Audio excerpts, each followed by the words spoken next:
La guerre en Ukraine, le président Zelensky vient de s'exprimer. Il assure s'être rendu au plus près des combats sur le sol russe, tout en restant bien sûr en territoire ukrainien. Il dit que l'armée s'est emparée de nouveaux villages autour de la région de Koursk.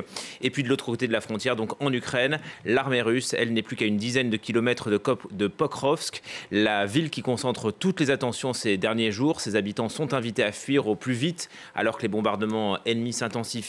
Gulliver Cragg, bonjour. Quelles sont les dernières nouvelles du front?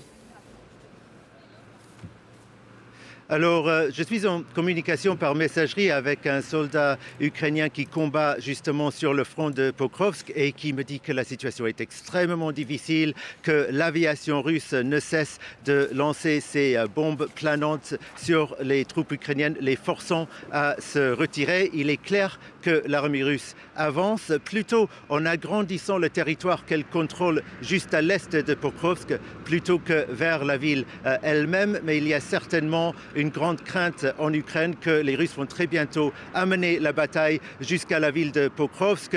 Le soldat avec qui j'ai échangé des messages est très pessimiste par rapport à ça. Disons, s'il y a cette évacuation, vous comprenez bien pourquoi certains craignent la destruction totale de la ville. J'ai parlé à d'autres soldats tout de même qui pensent que les zones industrielles à l'est de la ville de Pokrovsk vont constituer des défenses pour les Ukrainiens qui vont pouvoir se barricader dans ces zones industrielles et que les Russes auront besoin de beaucoup de force et beaucoup de temps pour prendre la ville. Et la question, c'est est-ce que les Russes ont vraiment assez de force pour mener cette bataille et vraiment prendre la ville. Donc un point de vue un petit peu plus optimiste des soldats avec qui j'ai parlé aujourd'hui. Mais eux ne combattent pas directement dans la zone de Pokrovsk. C'était des soldats qui revenaient de Tchassivyar, autre ville ciblée par les Russes. Et ils m'ont décrit une situation absolument cauchemardesque avec des bombes de l'artillerie qui tombent tout le temps,